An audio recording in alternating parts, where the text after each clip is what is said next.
You're listening to the 41st edition of the Bitachon podcast, and here we come to the end of the 13th chapter, the end of the entire section of Bitachon in the Sefer Madregas Adam. And the author is telling us about what happens when a person trusts in a person. Sometimes a person will trust in someone else because you think that that person's gonna provide you with what your needs, but there are so many ways that it can go wrong. It could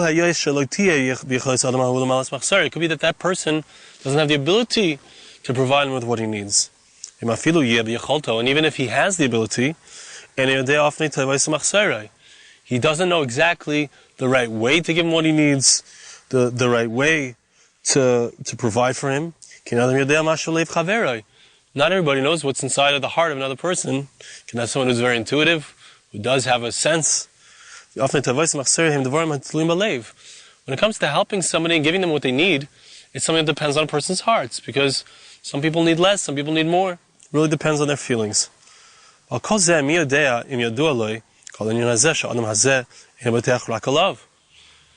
about the fact that if let's say Reuven is trusting in Shimon, and Shimon knows that the only one that Reuven is depending is upon him, so he's going to provide for him. Let's say Shimon doesn't even realize that. And if he believes it and he doesn't listen to another person, the truth is that he can be distant from him for many honest, true reasons. Why is he only trusting in me? The person can think. Let him get his own money. Let him provide for himself. Why is he trusting in me? So there's so many other people who can help him.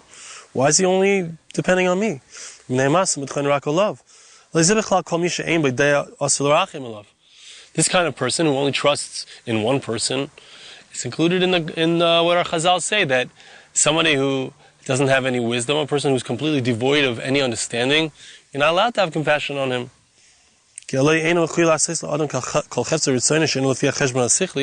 If a person is asking for something which is not intellectually honest or doesn't make sense, not fair, a person doesn't have to provide that person with everything that they want.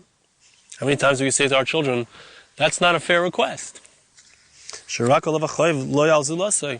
not such a fair request to place the onus of obligation on one person and on nobody else.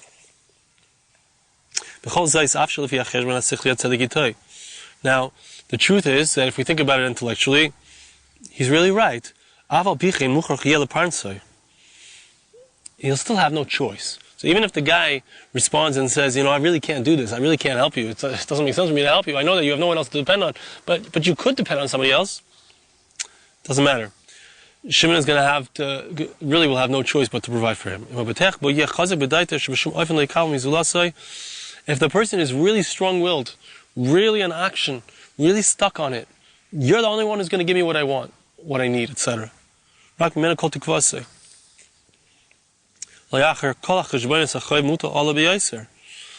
Make all of the calculations you want, but you're the one who's got to do it. It's included in the obligation to save a person's life. Even a truly cruel person will put all of his efforts into helping this person. Like we see this with our own two eyes. That a person is more interested than anything else in fulfilling the desire of those who trust in him. If he'll just have the ability. There's a mitzvah the Chavetz Chaim brings. It's in the Sefer on the Chavetz Chaim. It's in a book about the Chavetz Chaim. Rosh Hashiva reads from it, has read from it a few times. It's a mitzvah where it's a mashal. It's not clear if it's a mashal. It's a mitzvah b'Kesarin. It happened in Caesarea, probably about 2,000 years ago. A particular person was caught having done something wrong, running away from the tax or whatever. But he said, "Don't beat me up. I'm somebody who's I have an in with the king. I'm part of the king's entourage. I'm somebody who the king is close with."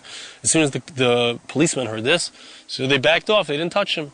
The next day, they brought this person in front of the king, and the king looks at him and he's like, do I know you? Are you one of the people who I know? I don't recognize you. And so the man says to the king, he says, you don't really know me, but please take care of me because I trusted in you. I put my faith in you. I knew that no one is going to save me unless I put my faith in you. So the king, of course, takes care of this person, does protect the person. So that's the way it is. That's how human beings respond. HaKadosh Baruch Hu responds the same way. This is talking about a human being who doesn't have such great ability, who is very weak when it comes to his understandings and his ability to fulfill other people's desires. And his small understanding when it comes to doing kindnesses to others, fulfilling his very needs. He doesn't know even exactly what the person needs. Certainly when it comes to God, HaKadosh Baruch Hu, the creator of the world, is stronger than anyone. He has compassion on you from the very moment that you were conceived inside of your mother's womb. Hashem has all of the ability. No one has the ability. He knows all the things that the person really needs, all the things that the person really has inside of his heart, all the things that will be a favor for that person. A person has no choice. We have to trust in Hashem without being involved in any hishtadlus, without any efforts. So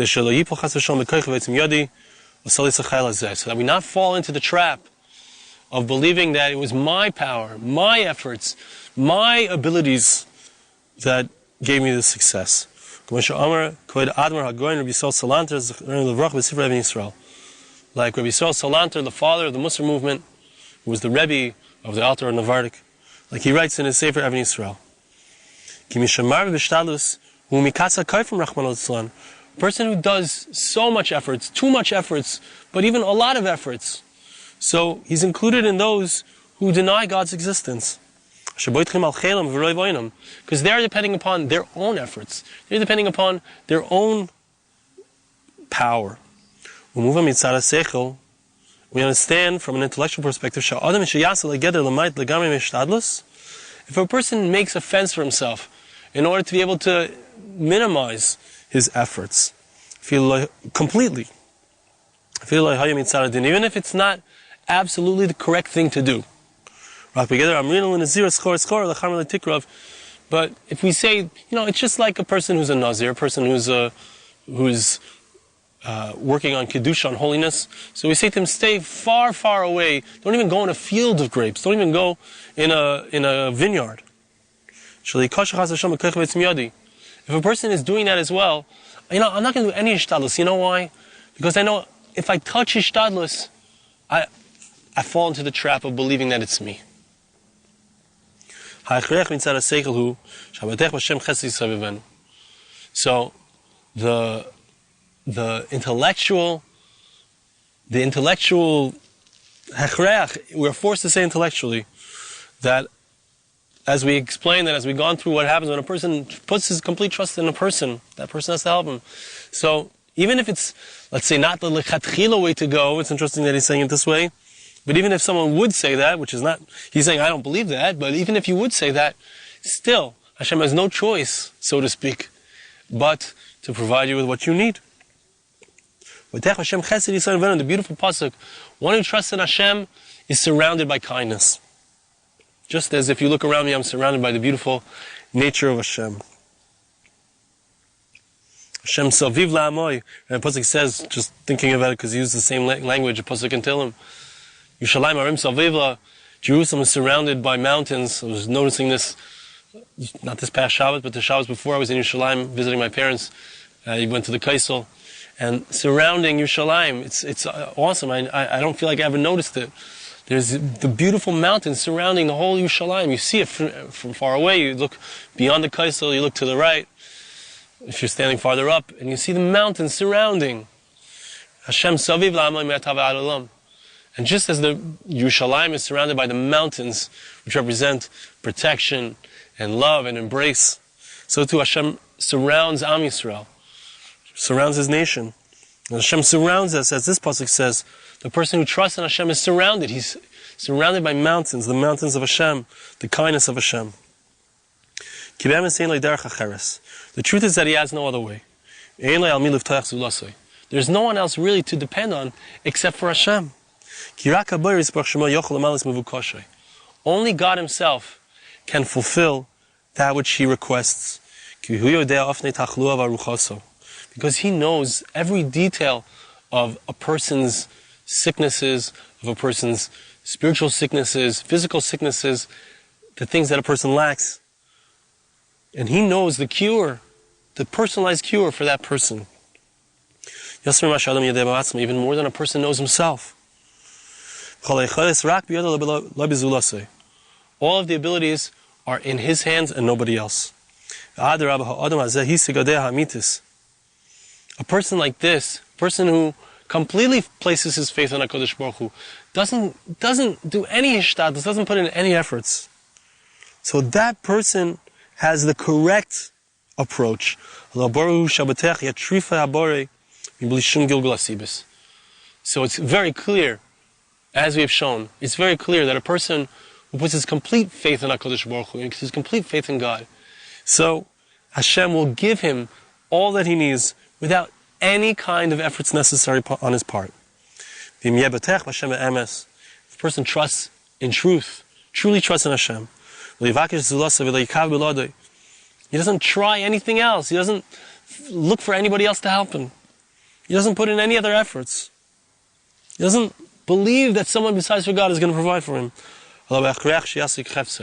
He will certainly get that which he desires. All of his needs will be filled. Of course, besides the fact that even if you wouldn't be answered by HaKadosh Baruch Hu, even if a person wouldn't receive that which they would like to get, you still have an obligation. We still have an obligation to trust in Hashem, even if we don't get what we want. It's a mitzvah. It's something which is a chayk, it's a seichel, it's a mitzvah sichlis, it's a mitzvah chukis, it's intellectual, however you approach it. We're obligated to trust in Hashem, but when we trust in Hashem, as we said, completely, Hashem has to respond. The obligation of a person is to place all of his efforts. Where do we put all of our efforts? To acquire, to get the attribute of faith in HaKadosh Baruch Hu. Again, I know I've said this before, I'm going to say it again because this is the bottom line, this is the final paragraph of this concept in the Sefer Madrigas Adam. Where do we put our shtadlus? Where should we put our efforts? All of our efforts can go into strengthening our bitachon, more faith in God. Asher he is Said Kala Torah Kula. It's the foundation of the entire Torah. This is it, my friends. Bitachon is the foundation of the entire Torah. The Gra also writes this, that the reason we're put on this earth is in order to develop bitachon, a real relationship with God. In the 26th siman of Orach Chaim LaRosh, in the first part, the entire situation of a person is dependent upon this. Therefore, let's place all of our faith in God. And then we will have heavenly assistance. That we will be included in those who truly trust in Hashem.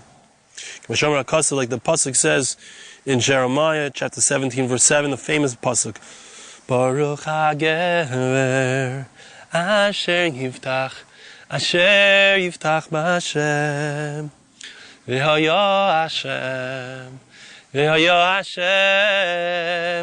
V'Haya Hashem Yiftach. Blessed is the person who trusts in Hashem.